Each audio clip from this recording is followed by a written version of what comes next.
say the world begins with a spark, but I've seen enough to know it begins with a choice. A hand decides what lives and what's left to wither. A voice declares what's scared and what can be erased. That's all it takes. A hand and a story. History calls it progress, but progress, too often, is a wound wearing a crown. We built empires on the backs of the nameless, and they called that victory. We built monuments from the bones of those who never got to chill their side. And we taught our children that silence was the sound of peace. But peace isn't the absence of noise, it's just the presence of justice. And justice has never been quiet. Somewhere in our climb to heaven, we learned how to look down. We measured starting worth.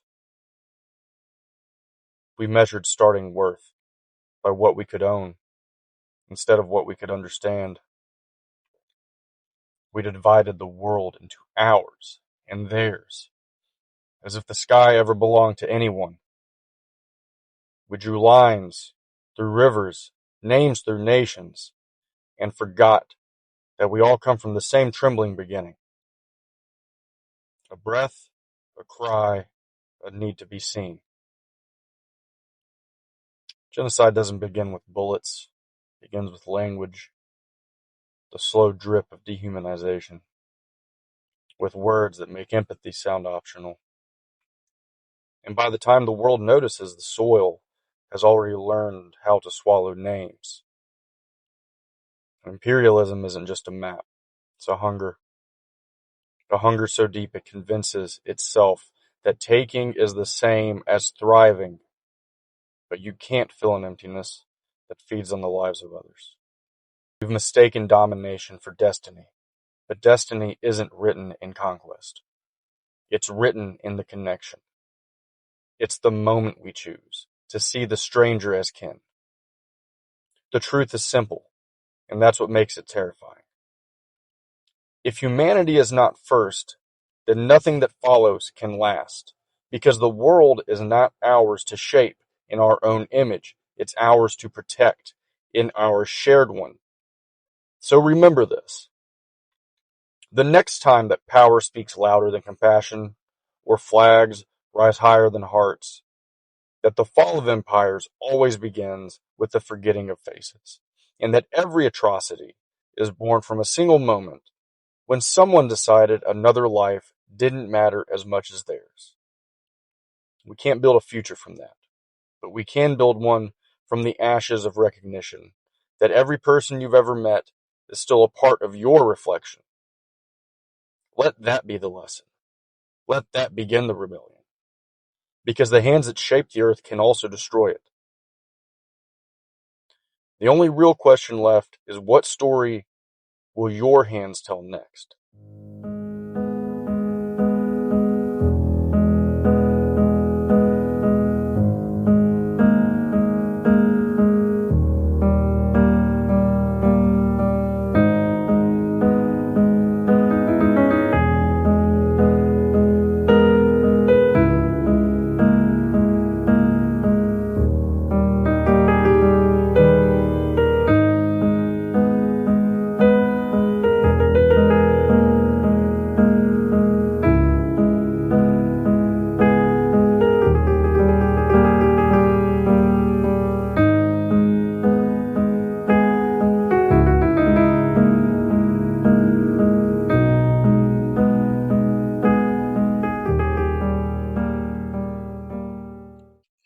I don't know where we went wrong as a people.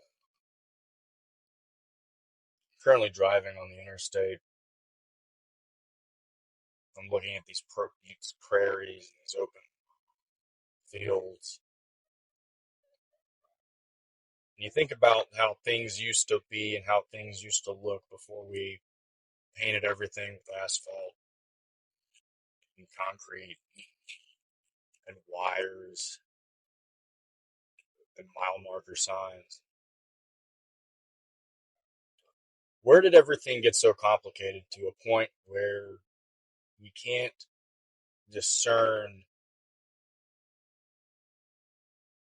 what evil is anymore. We wake up to evil every day. Unfortunately, in a lot of places that you look, you're going to find evil. And evil can be a lot of things. It can be, your own evaluation of somebody as evil or as an entity, a country, a group. And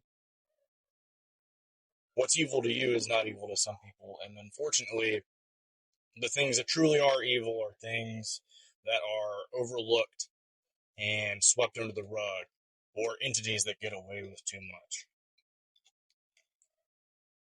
and give too little. I'm scared of the future. I'm scared of large crowds nowadays because there's evil that lurks everywhere, bad intentions.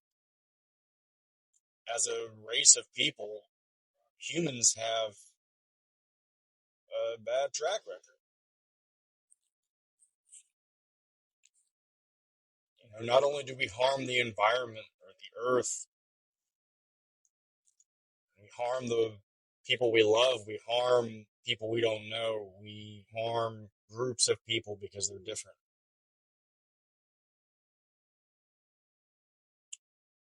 And I don't know where you find change, because the perpetrators of a lot of this stuff are too large to topple.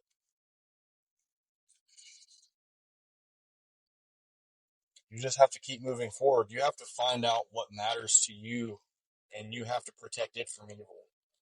Yourself, your family. Like I said, that evil can be anywhere. It's in the media. It's in the way that they want you to think. It's in the way that they want you to act.